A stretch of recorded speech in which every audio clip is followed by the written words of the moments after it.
Fleet Admiral HFY Stories of the Corvan hegemony stared at the tactical display in complete bewilderment. 27 years of military experience had prepared her for many scenarios, but not this. The enemy Nexary battle fleet, 300 warships that had been systematically conquering systems for the past decade, was broadcasting unconditional surrender. "Repeat that transmission," she ordered, her chromatophore pattern shifting to deep confusion. "Admiral," her communications officer replied, "the Nexary High Command is requesting immediate parley. They're offering to withdraw from all occupied territories and pay war reparations." HFY Stories' gaze shifted to the human sitting quietly in the observer's chair.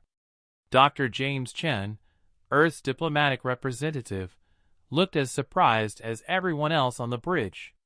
He had been assigned as a neutral observer for this first contact military engagement. His species wasn't even involved in the conflict. "Dr. Chen," HFY Stories said carefully, "you were monitoring their communications. Did you detect anything unusual?" James shrugged, a gesture that still unnerved most aliens with its casual energy expenditure. "Nothing out of the ordinary. I was just running standard linguistic analysis protocols on their command frequencies." Admiral Vextar, the Nexary fleet commander, appeared via emergency holocom. His typically proud crest feathers were flattened in submission, and his usually steady voice trembled with barely controlled terror.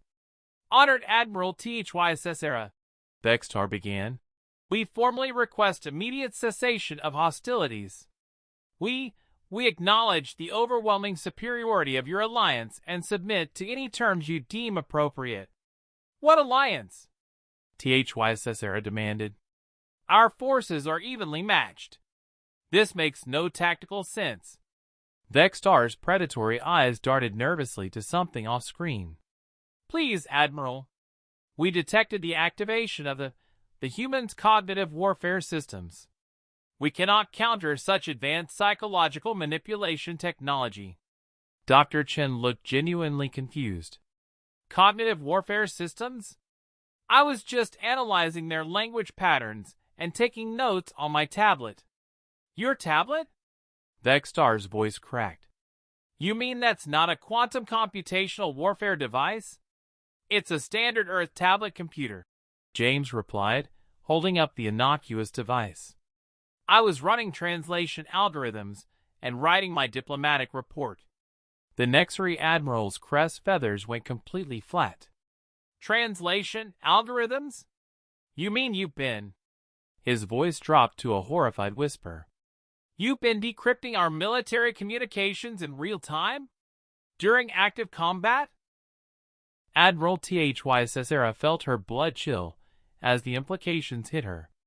The Corvan military's best codebreakers needed weeks to crack basic Nexary encryption. Their quantum computers required massive power sources and specialized facilities. But the human had been casually breaking enemy codes on a personal device while simultaneously taking notes. "How long," she asked Dr. Chen carefully, "have you been reading their transmissions?" "Since we arrived," James replied matter-of-factly.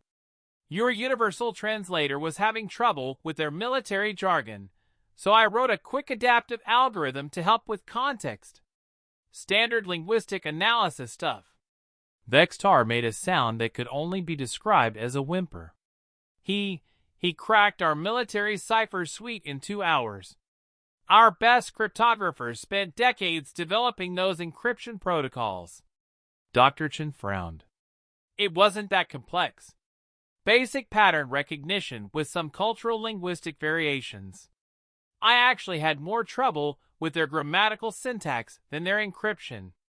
The bridge fell silent except for the hum of life support systems.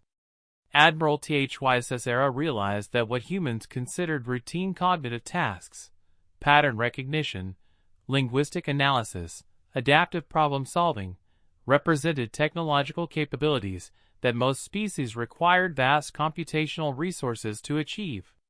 "Dr. Chen," she said slowly, Exactly how intelligent is your species?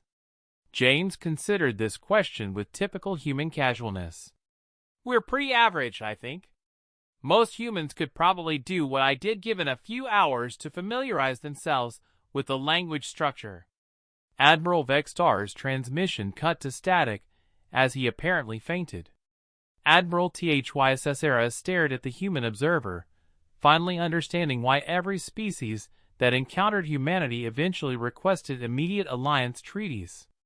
It wasn't because humans were aggressive or militaristic. It was because they possessed cognitive capabilities that made military secrecy impossible around them. Dr. Chun, she said carefully, perhaps we should discuss Earth joining our defensive pact. James smiled, another gesture that revealed far too many sharp teeth for anyone's comfort. I'd be happy to forward your proposal to our diplomatic corps.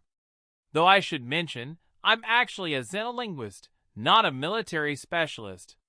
The implications of that statement would haunt Admiral HFY Stories' dreams for years to come.